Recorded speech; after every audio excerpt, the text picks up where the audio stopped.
कोई भी ऐसा लीक वीडियो आती है उसको रोकने के बजाय जब लोग शेयर करते हैं, तो इसके बारे में आप क्या कहते हैं? ज़माना फॉलोअरशिप का है। इंस्टाग्राम फॉलोअर, उस कमबख्त के ज़्यादा फॉलोअर होंगे जो किसी के पर्दे का पास नहीं रख रहा है, किसी की चादर चार दीवारी का पास नहीं रखता। सर, कोई एक ऐसा होस्ट है जिससे आप मुतमईन हो? गरीदा फारूकी साहिबा जो अपना काम करती हैं वो यकीनन एक मुनासिब काम करती होंगी। कोई भी एंकर जब भी कोई बात कहना चाहता है तो कहीं से भी फ़ोन आ जाता है। ये तो आलम बरज़ख में भी आपको नहीं पता, नीचे से कॉल्स आ जाती हैं भाई और सफाइयाँ देनी पड़ती हैं।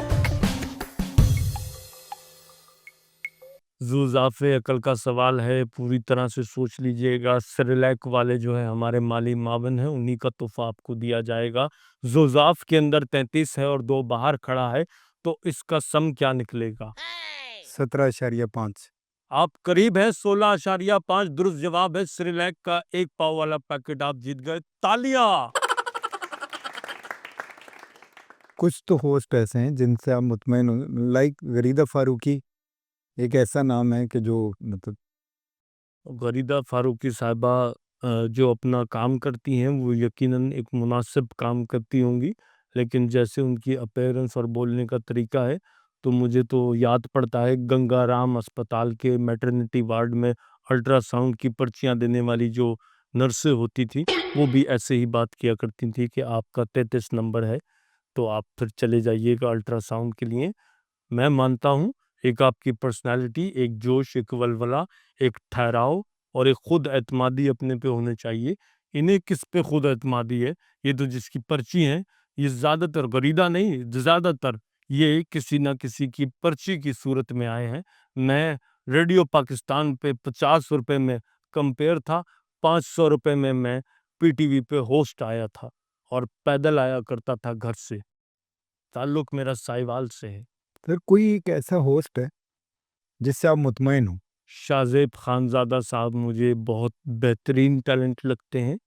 उनका जो शो आता है, उन्हें कंटेंट पे ग्रिप होती है, उन्हें फ़्लो पता होता है। अगर सामने मेहमान बदतमीज़ी भी करे, तो वो तहम्मुल का मुज़ाहिरा करके चीज़ों को बैलेंस रखते हैं, अपने आपे से बाहर नहीं निकलते। इससे अक्सर ये इमरान रियाज़ वग़ैरह और ये दूसरे हो गए आरिफ़ हमीद भट्टी, ये जो ज़ातियात पे उतर आते हैं, मैं इसका कायल नहीं हूँ कैसर साहब। सर, लेकिन देखें, आप एक नौइयत समझें, वक़्त तब्दील हो गया, ज़माना तब्दील हो गया, आपका वक़्त ज़िया का दौर था, आज एक और दौर है।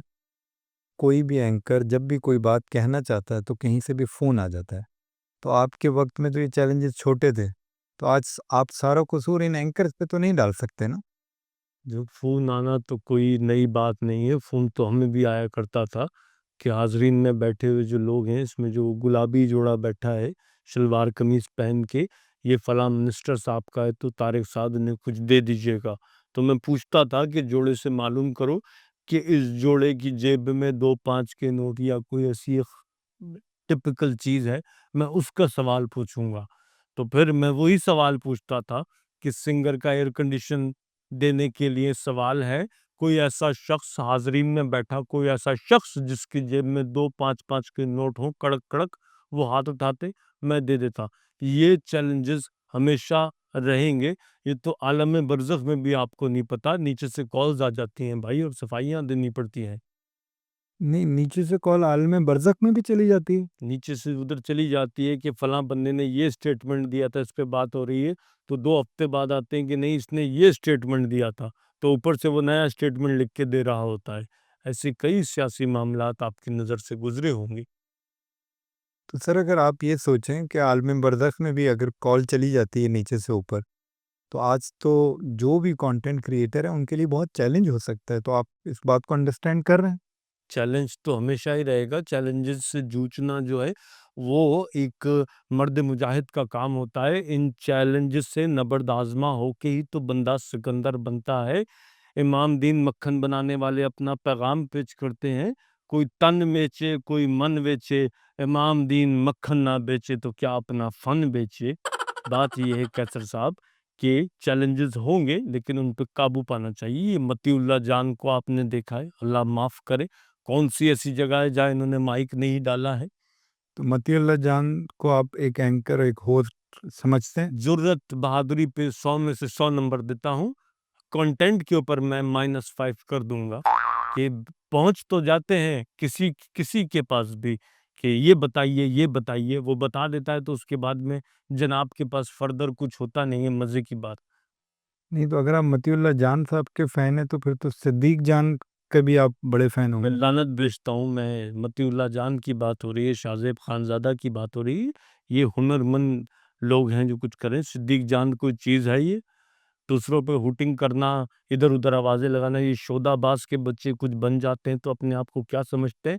इनकी तो शक्लें देख के मुझे स्टेट लाइफ का वो ऐड याद आ जाता है, मेरे अब्बू ने ली एक बीमा पॉलिसी, लाके अम्मी को दी बीमा पॉलिसी। इन जैसे लोगों पे मुझे पॉलिसी सुनाई नहीं दी जाती, सिर्फ सुनाई दी जाता है, मेरे अब्बू ने ली, अम्मी को आके दी। ऐ खुदा मेरे अब्बू सलामत रहे, होए ऐ खुदा मेरे अब्बू सलामत रहे। सर, आप लोगों के वक्त में बहुत अच्छे ऐड बना करते थे। वो जिलेट का एक ऐड मुझे याद आ रहा है, जी, वो ट्रीट का ब्लेड, पहला ब्लेड करे चन, दूसरा चुन, तीसरा च च च चैं। और सर वो जो डिंग डोंग का ऐड होता था। डिंग डोंग बड़ा खूबसूरत था, बच्चे याद रखते थे उसको।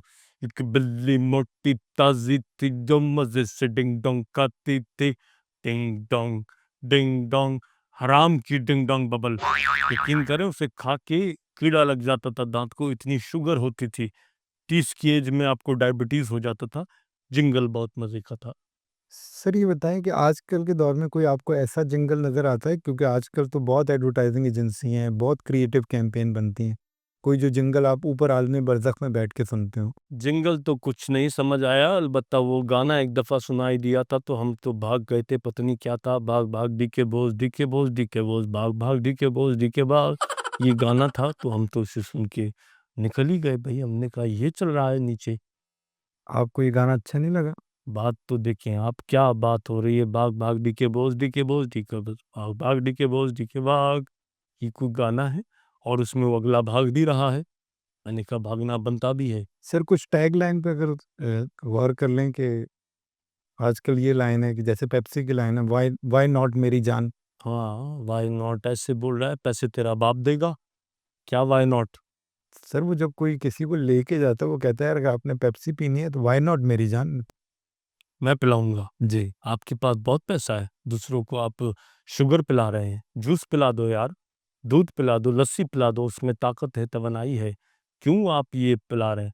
कोको कोला एक आया करती है, उसका भी कोई ऐसा बेहुदा सा ही वो है, पता नहीं क्या।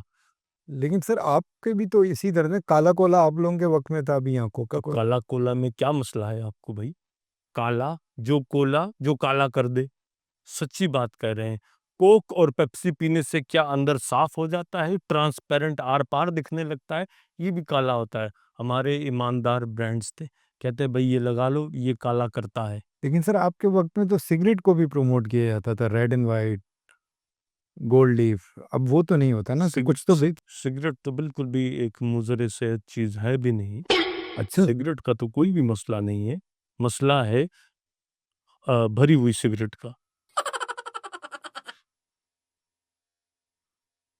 सर, भरी हुई सिगरेट, आपने कभी भरी हुई सिगरेट के साथ? मैं तो कभी भी सिगरेट को हाथ नहीं लगाया। अलबत्ता मैंने ये देखा कि जो लोग खाली सिगरेट पीते हैं उनको कभी कोई मसला नहीं हुआ। जो ये सिगरेट को खाली करके उसमें कुछ जला के मिला के कुछ छिड़क के कुछ तरीके करते हैं, अब तो ईरानी पेपर शेपर भी आ गया है, बड़ी टेक्नोलॉजी फास्ट हो गई है, इससे ज़्यादा मसला होता है सर। फेफड़े भी ख़राब होते हैं, दिमाग भी ख़राब हो जाता है। ये सब तो फिर भी ठीक है, लेकिन ये मथीरा को जो ब्रांड लेते हैं, क्या सोच के लेते हैं मुझे बता दो। सर, चूंकि मतीरा को लोग पसंद करते हैं, लोग देखते हैं, शौक से जुड़ जाते हैं उसके साथ। इतना जुड़ जाते हैं, इतना जुड़ जाते हैं कि बाद में 4-4 जूस के डब्बे पीने पड़ते हैं कि ज़्यादा जुड़ा रह गया था। क्या बात करते हैं यार आप! मुझे तो वो हिंदी फ़िल्मों का गाना याद आता है मतीरा को देख के, बड़े अच्छे लगते हैं। अगर बड़े अच्छे लगते हैं तो भाई आप किसी को बताएं तो नहीं, ये आपका पर्सनल चॉइस है। मुझे बताएं, एक जो होस्ट होता है मेरे भाई, वो आपका एक अदद ब्रांड है, उसका पैगाम लेके आ रहा है। तौबा तौबा, इतने बड़े बड़े जब आप पैगाम लेके आएंगे तो बंदा होस्ट को देखेगा या पैगाम को देखेगा? सर वो तो अपनी अपनी पसंद है ना, अब पसंद बदल गई है। अब या तो पैगाम बड़ा होता है, जी।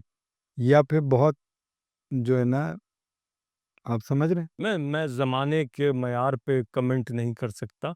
हाँ, जो इस मयार में मेरे मयार पे ना उतरे, उस पे मैं यकीनन अपना एक तज्ज़िया ज़रूर पेश कर सकता हूँ। यकीनन ये तमाम लोग टैलेंटेड और हुनरमंद अपनी फ़ील्ड में होंगे।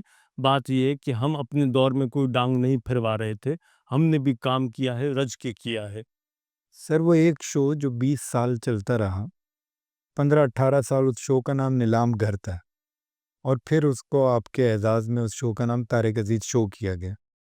उस शो की सेगमेंटेशन बहुत अच्छी होती थी, वो कैसे प्लान होती थी, और फिर जो आज के शो होते हैं उनकी सेगमेंटेशन कैसी? थोड़ा इस पे अपनी राय दे दीजिए। हमारे शोज़ की सेगमेंटेशन के लिए पढ़े-लिखे लोग बैठा करते थे। अच्छे सेहतमंद ज़हनों को चुना जाता था मुख्तलिफ़ यूनिवर्सिटी, कॉलेजेस और स्कूल से। बैतबाज़ी के मुकाबलों में पूरे-पूरे दीवान याद करके लोगों को आना पड़ता होता था। माशअत-उलूम पे ग्रिप होती थी, हिस्ट्री पे ग्रिप होती थी, अशार पे ग्रिप होती थी, इंटरनेशनल पॉलिटिक्स पे ग्रिप होती थी। आजकल तो शोज़ में सिर्फ़ दाँतों की ग्रिप अच्छी होना ज़रूरी है कि आपने चमचा यूँ रखना है, उस पे अंडा रख के चल के दिखाना है। तो आप अगर चले और आपके अंडे नहीं गिरे, तो इसमें कौन-सा आपका कमाल है? लेकिन सर ये असल में जो आप जिस शो का रेफ़रेंस कोट कर रहे हैं, ये जीतो पाकिस्तान वगैरह, ये गेम शो है। एक जैसे कपड़े, एक जैसे कपड़े, इसमें कौन-सी नई बात है? अक्सर मियाँ-बीवी वलीमे बारात के फंक्शन में मैचिंग का ड्रेस बनाते हैं, और लोग तो ये भी करते हैं कि चलो भाई मियाँ-बीवी बच्चे सब हम आज जो है पर्पल थीम का ड्रेस पहनेंगे। इसमें कोई नई बात नहीं, इसमें ज़हानत नहीं है, ये महज़ आपकी खुशी का जज़्बा है। इस पे 70 बाइक दे दी यार आपने, ये कोई तरीका होता है? तो सर आपको गुस्सा इस बात पर है कि आप बैतबाज़ी का मुकाबला करा के 12 एपिसोड के बाद एक मेहरान देते थे, और आज फ़हद मुस्तफ़ा फ़ौरन से एक बाइक दे देते हैं, तो जी। आपको इनामात पे गुस्सा है? इनामात के देने के क्राइटेरिया पे गुस्सा है कि आप कोई मयार रखें कि जो जीत रहा है उसको भी लगे मैंने कुछ किया ज़िंदगी में, या मुझे फलां चीज़ पता थी तो मैं आज इसको जीत गया। मैं ये मेरे लिए अब फ़िरौन के ज़माना जो था इतना कदीम, आप बता सकते हैं कि हज़रत मूसा के ज़माने में जो फ़िरौन था, उस फ़िरौन का नाम क्या था? वो फ़िरौन ही था। वो फ़िरौन तो लक़ब था, जिस तरह से मुग़ल बादशाहों का बादशाह लक़ब है, ऐसे फ़िरौन एक लक़ब था, लेकिन वो फ़िरौन उस वक़्त में जो होता था, उसका एक नाम भी होता था। हज़रत मूसा के ज़माने में जो था, उसका नाम था रमसीस दोम, उसके बाप का नाम था रमसीस वन, यानी कि रमसीस उसका नाम था, उसका लक़ब फ़िरौन था। ये इन्फॉर्मेशन है। ठीक है, किसी को पता है और मैं पूछ लूँ, वो उसका जवाब दे, तो उसको एक हासिल होने की कैफ़ियत होगी कि हाँ, मुझे ये पता था, मैंने बताया, तो तारिक भाई ने मुझे सिंगर की वॉशिंग मशीन दे दी। लेकिन आज तो कुछ भी नहीं है। वो टिकटॉक पे शेर देखा, पढ़ के कोई अच्छा-सा शेर सुना दें, उसने खड़े होके सुना दिया, आपने मोटरसाइकिल दे दी यार। सर ये जो आपने फ़िरौन वाला इल्म बताया, मुझे जी। आप बिल्कुल आफ़ताब इकबाल लगे। आफ्ताब इकबाल का बच्चा जो था, वो असल में मैंने आपको बताया जीसी में हमारा जूनियर था। हमसे किस्से, कहानियाँ, वाक़यात सुन-सुन के ये आज उधर रिपीट टेलीकास्ट कर रहा होता है। सर ये बताइए कि अब तो होस्टिंग बदल गई है, जी, और भी बड़े-बड़े नाम हैं, जो जी। हमारे पास हैं। ओरिया मकबूल जान साहब। मतलब आपने एक सेगमेंट रखा था गंदी गुफ्तगू का। नहीं, ओरिया मकबूल जान गंदी गुफ्तगू नहीं, आपने मतीउल्लाह जान की तारीफ़ की, सिद्दीक जान पे बात हुई, तो मैंने कहा थोड़ी बात ओरिया मकबूल जान पे भी हो जाए। आप चाह रहे थे जान की हैट्रिक हम पूरी कर लें, तीनों जान हो जाएँ एक साथ में, ठीक है। और यह साहब की जो मैंने पिछले कुछ दिनों पहले शो का क्लिप देखा, तो मैं तो पूरा शो ढूँढ रहा था, मुझे तो सिर्फ़ क्लिप ही मिले। सर आप आलम बरज़ख में भी वो अ, टोटा ढूँढ रहे हैं। नहीं है, हमारी तो खबरें आ जाती हैं, हमें बताया जाता है कि ऐसे-ऐसे वाक़यात रूनुमा हो रहे हैं दुनिया में। तो मैंने जब उस क्लिप का सुना तो मैंने कहा भई अब क्लिप का क्या, अब जब आ गया है तो पूरी फ़िल्म देखेंगे, उसके बाद फिर 3 क्लिप आए। तो आप लोगों को वहाँ क्लिप व्हाट्सएप के थ्रू आते हैं, वहाँ मोबाइल होता है? नहीं, ये आपकी जो ट्रांसमिशन है ये रेडियो एक्टिव वेव्स के थ्रू होती है। डाटा यहाँ से सैटेलाइट पे जाता है, सैटेलाइट से दूसरी जगह। आपके डाटा की और सैटेलाइट के बीच में ही कहीं आलम बरज़ख है, तो हमें आता-जाता दिख रहा होता है सब। तो सर थोड़ा-सा ये भी बता दीजिएगा कि ये जो अगर ये जो डाटा है, जी। ये जो गलती से लीक हो जाता है, जी, जी, जी। वो आप सारा डाटा देख रहे होते हैं और इस डाटा के बारे में जो आवाम की हालत है जी। कि जब कोई भी ऐसा लीक वीडियो आती है, उसको रोकने के बजाय जब लोग शेयर करते हैं, जी। तो इसके बारे में आप क्या कहते हैं? देखें, अगर डाटा है और किसी की पर्दादारी नहीं रही है, तो हमारे बुजुर्गों ने भी यही सिखाया है कि किसी के ऐबों पे पर्दा डालना चाहिए, उसे आगे फैलाना नहीं चाहिए। लेकिन चूँकि ज़माना फॉलोअरशिप का है, जो शुरू में आपसे बात हुई इंस्टाग्राम फॉलोअर, उस बख़्त के बच्चे के सबसे ज़्यादा एक्टिव फॉलोअर्स होंगे, जो इंकशाफ़ात कर रहा है, जो किसी के पर्दे का पास नहीं रख रहा है, किसी की चादर चारदीवारी का पास नहीं रखता, उस कमबख़्त के ज़्यादा फॉलोअर होंगे कि इसके पास खबर सबसे पहले आती है।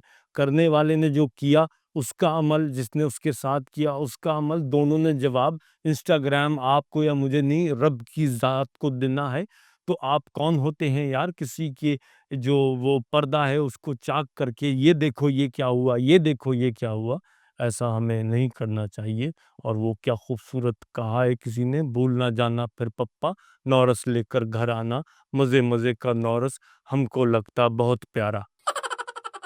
सर अभी रिसेंट टाइम में जैसे डाटा जा रहा है ऊपर, एक मिनाइल मलिक हमारी टिकटॉकर है, उनकी वीडियो लीक हुई और वो एक शरीफ आदमी जो है ना, उसको जो भी वो एक मर्द शख्सियत है, उनके बारे में उनके इमेज को ख़राब किया गया। आप उसके बारे में वो अच्छा, ये भी हमें कुछ सुनी-सुनाई गुफ्तगू पता चली, तो मैं मनाज़िर देखने से कासिर रहा।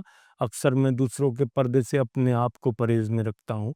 बात ये है कि मनाहिल ने जो किया या जो उनके साथ करवाया गया, तो ये इन दोनों का एक ज़ाती और एक पर्दे का अमल था। ये किसी सिनेमा या थिएटर में नहीं हो रहा था, और इसे लीक करके मैंने सुना है कि शायद वो लड़की जो है वो मीडिया छोड़ के खुदकुशी की तरफ माइल हो गई है। लेकिन सर उस सारे वाक़ये में जो मर्द है, हाँ। आपने उनकी वीडियो देखी वो जो बहुत तकलीफ़ में थे? ये जो मर्द की आप बात कर रहे हैं, पहली बात तो कैसर साहब, मैंने जहाँ तक वीडियो के बारे में सुना है, तो मैं ताल्लुक़ मेरा पंजाब के ज़िले साहिवाल से है, आपका हरीपुर से है। इनको शर्म आनी चाहिए कि अपने आप को ये इस सामान्य तिजारत पे अगर मर्द कहते हैं, और जिस कदर के ये मुँह गुलाबी और अपनी दाढ़ी-शाड़ी इन्होंने कटवाई हुई है, और बड़े शोदेबाज़ मॉल में घूम के वीडियो बनाते हैं, ये मेरी दुकानें हैं, इस तरह के तो वहाँ ताले भी नहीं रखे जाते, ये मालिक कैसे बनेगा? ये सामान्य तिजारत में समझा नहीं? आप बहुत समझदार इंसान हैं, ऐसा मैं समझता हूँ, क्योंकि ज़ुज़ाफ़े अक़ल का आपने -1 के रेशो से सही जवाब दिया था। सामान्य तिजारत आप नहीं बताएँगे। आप समझदार आदमी हैं और मैं ये दुनिया से जा चुका हूँ। मेरी इज़्ज़त का पास रख लीजिए। शुक्रिया।